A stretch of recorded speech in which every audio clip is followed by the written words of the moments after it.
Yo, people, welcome back to DR Sports again. Welcome back to the Transfer Show. Listen, your host to do the most and never coast is here. And wow, Rashford, Manchester United, the valuation, PSG. We're gonna get into it. I'm stunned this morning. I'm not gonna lie to you. This is it's insane. And I don't know which way it's insane. It's insane in all ways. None of it makes sense to me. But let's talk about it. Obviously, this reminded me immediately of the goal he scored in the Parc des Princes when he was in form and he was taking responsibility. And Manchester United fans thought he was going to be their next talisman. He was confident. This is not the same Marcus Rashford I've seen recently. So, I mean, I don't know as of yet whether this even can materialize. We're going to get into it, but it is a strange one. But let's read out the report first of all, and then I'll say what's been said by ESPN as well. So this is from L'Equipe. Big up the chat. PSG representatives over the possible in the England striker from Manchester United. PSG are unlikely to follow up now their initial interest. Man United's position is that he's not for sale, and they're believed to have held talks, like I said, Rashford's representatives last week. But United are relaxed about the situation. Like I said, not for sale. Rashford is committed to the club, and he effectively still has 2 years left on his contract. And then there could be an option of a further year, maybe even triggered. Now, when it comes down to how much they're looking for, ESPN report 120 million. Now, that's probably just to scare bidders away. To be honest, it's double what PSG's valuation actually is. And on top of that, we saw this with Anthony already. When it comes down to, Ajax, they literally just put the fee at something very unhealthy, very untenable. There's no way anybody was going to reach this 100 million valuation on Anthony. That's how high they put it to try and, swore off any bidders, and it worked. Manchester United walked away. They said they're not going to go after the player because, listen, no one's paying 100 million for Anthony as of yet. So that's the current situation with that. Listen, I personally don't think it will happen. I think that's PSG testing the waters. But listen, if Manchester United have got Rashford for 2 more years plus an option of a third, if they can trigger that. I think they triggered De Gea's contract in a similar type way. Many clubs do it now. They put an option of an extra year and then just trigger it themselves, just to give them that breathing room in terms of actually trying to get some money for the player if they're not going to sign. I don't think this is going to materialize at all, to be honest. I'd be shocked if this went through, especially with the large difference in valuation, like 60 to 120. That's obviously double. So there's no way they're probably not going to meet in the middle at all on that one. And also, just on Manchester United before we move on to Rabiot, they don't have any forwards as it is. As much as you may not rate Rashford that highly anymore, you may not think that he's fit for Man United. You may think that he's time for him to go. End of the day is Man United don't have that many forwards anymore. Ronaldo's unsettled or was unsettled. I don't know whether he's calmed down now. You've got Martial, but he's out injured. You've got Sancho, not in great form. Rashford. And after that, it's slim pickings. You're looking at Elanga and players like this. So they don't particularly have many options to be getting rid of any forwards. If anything, they need to bring in forwards. So yeah. The latest on seeing that comment there, latest on Sky Sports is that PSG aren't following up their interest with Rashford anymore yet, and not really a surprise there. United also have a meeting scheduled with Rabiot's mother and agent after agreeing a fee with Juventus for the French midfielder. Now, I saw as well that personal terms were going to be difficult to come by, because the mother was demanding quite a lot. I don't know if it's in wages for Rabiot or agent fee for herself. Not going to be an easy negotiation. I'm pretty sure his wages are quite high. So we'll see how that goes. But yeah, I don't know if this is the right signing. Like I said already, if you're looking at the status quo, it's perfect. He has had drama in the past that aligns with Man United very well. They've had drama recently with their own players. But I don't know with Rabiot. He's one of these players that he's decent. He's good. He's a good player. He's a good footballer. He's got technique and all these things. But I don't know, mentally, man, is he really about it? Is he really serious? Is he really committed? Is he really consistent? All of these things that you look for in a midfielder. It's all well and good having the talent, but in the Premier League, if you don't have the mentality, you're going to get absolutely eaten alive in that midfield, because there's plenty of midfielders in this league that will run the game and leave you bypassed. So I'm not really sure if it's the greatest move, but if this is someone that Ten Hag wants, then Manchester United really have their whole remit in the window has just been backing Ten Hag. There is no other, structure in place, I guess, other than just back Ten Hag. So if he wants somebody, you go and get him, and it's as simple as that. I'd probably have to massively disagree on that comment there. So yeah, but anyway, so let's move on to noisy neighbours Manchester City, who are interested in signing Atletico Madrid Brazilian left back Lodi. Now, this is an interesting one. I've seen him play left wing back quite a lot for Atletico. He's a solid player. I didn't expect Man City to be going after him, to be honest. But he's a good player. I think when you're looking at Man City, I still think Cucurella was the best possible option. I think they really would have just been better placed, just up in their 10 million valuation. We've seen them spend 50 million on fullbacks before. Obviously, this time they didn't want to go to that. They didn't value him that highly. But I think Cucurella is a better left back than the ones that I've now seen them linked with, whether that be Gomez, but it seems like he's only coming on Anderlecht to maybe go back out on loan. I'm not sure, to one of their feeder clubs, I think. I think one was in Spain. Gomez from Anderlecht, they're signing 10 million euros or something. Lodi, who else have they been linked with? Sosa, but that's kind of died down from Stuttgart. I personally think that Cucurella would have just been a more guaranteed hit for you, but we'll see. Manchester City still need a left back, and this is reported by the Telegraph. They need to get something done. We're in August, 12th of August now, half the month gone.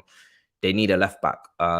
It's no good to go through the season with Cancelo, Walker, and then you've got makeshift right and left backs in Stones and Ake. That's not going to get you through the season. Now, I'm not saying it's defining title-wise. You may still win the league, but definitely putting yourself at risk. And if Bernardo Silva leaves as well, then you're really now starting to tip the balance. If anything, just because you're bored of winning, maybe, I don't know, but it seems a bit unnecessary. Nottingham Forest have made an opening bid for Watford striker Emmanuel Dennis. He was really good last year. I'm surprised that he's still there, to be honest. Kicking in the Championship, he was really good in the Premier League. Him and Sarr were probably Watford's shining lights. They were the only two players that in that attack that really stood out. I'm surprised that they're still there. Nottingham Forest have made a lot of signings. They've made a lot of signings. I don't know what number we're on now. If it's 13, 14, 15, 16, one of them numbers there. Look, they're making a lot of signings. Now, they're signing everybody. Now, is that the best idea? Listen, time will tell. I think it's a lot of players to gel into a team.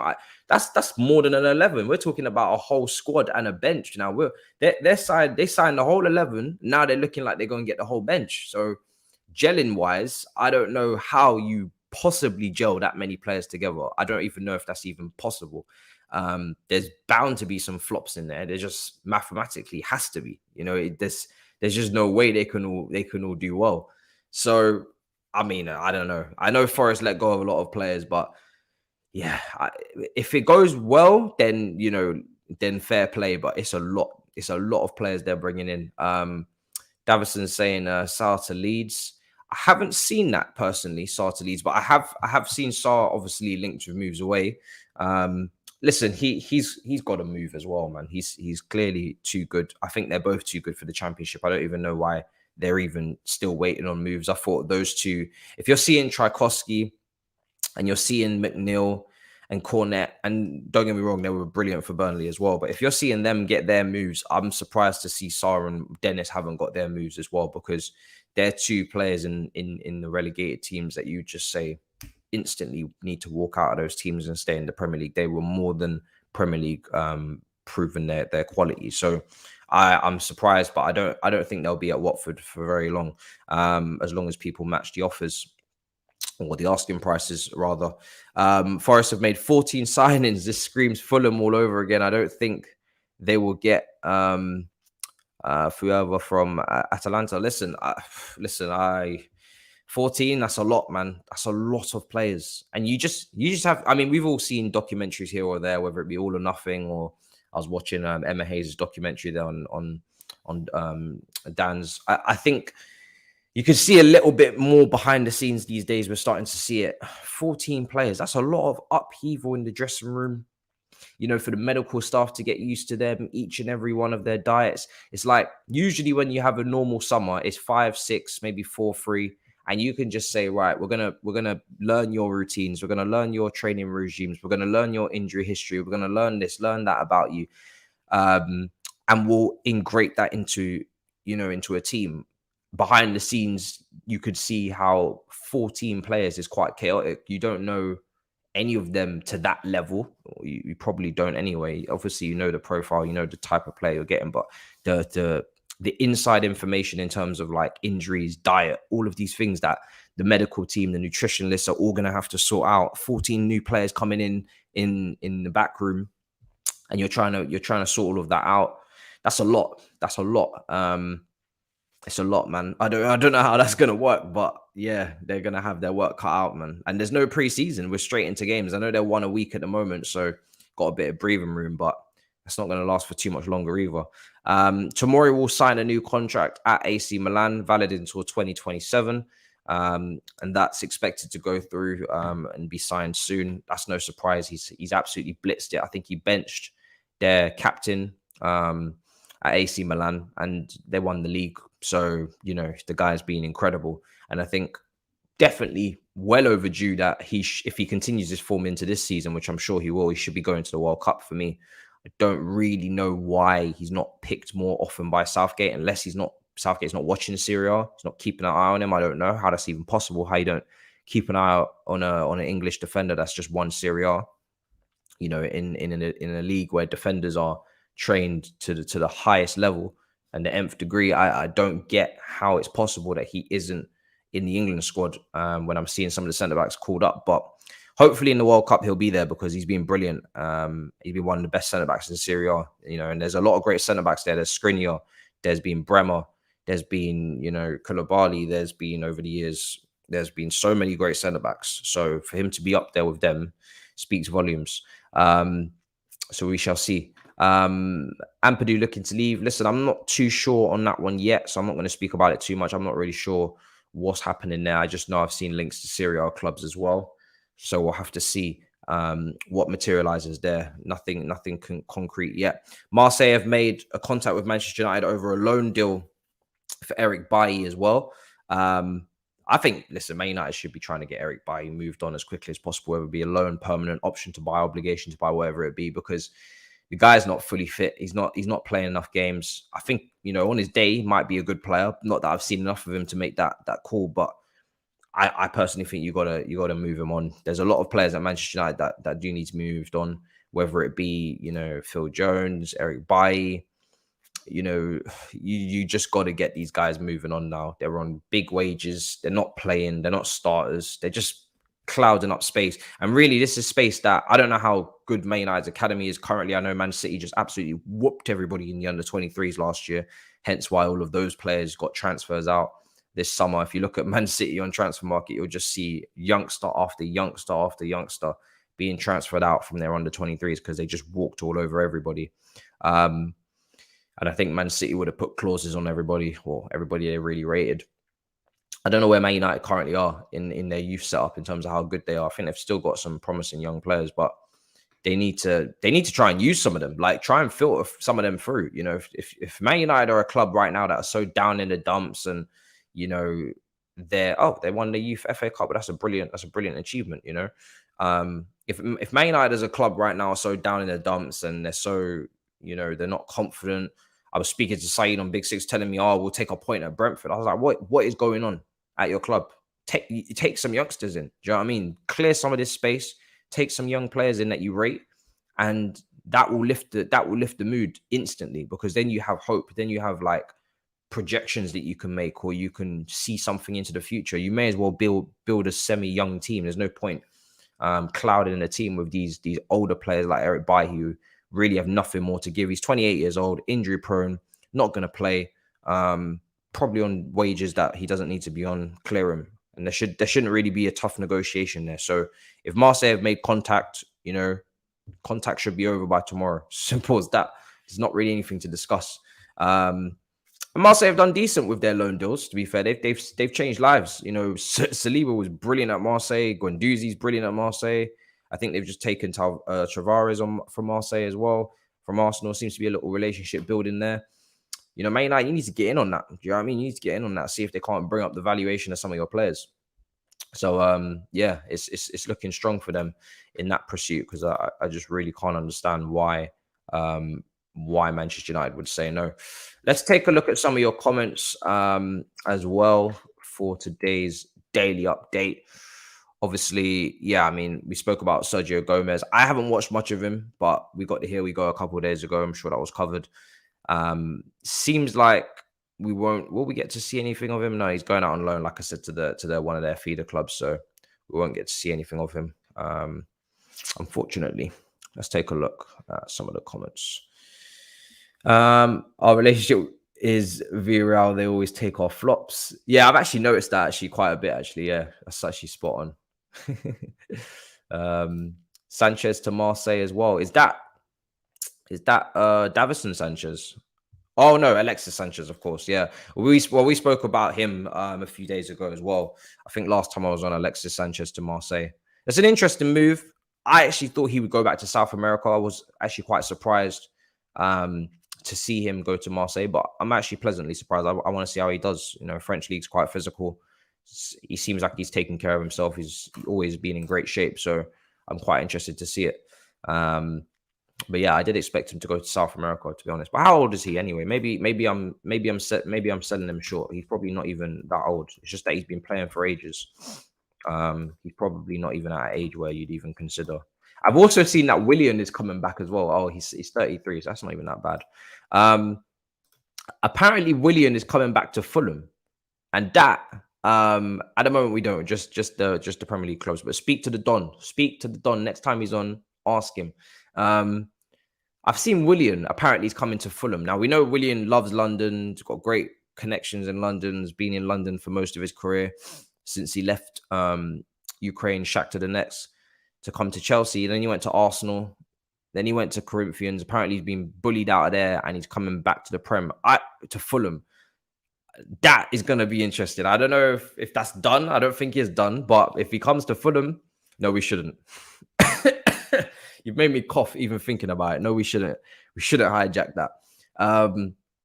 Yeah, but if Willian goes to Fulham, wow, that's going to be interesting, man. I'm actually looking forward to it if that happens. I just want to see what level he's at. Last time I remember at Arsenal, he had a great debut. He got, I think, 2 assists, if I'm right, or maybe even 3. I don't know. He had a great debut. Arsenal fans were mad gassed. They thought, "Bro, we've just taken one back from Chelsea, you know, to make up for Giroud."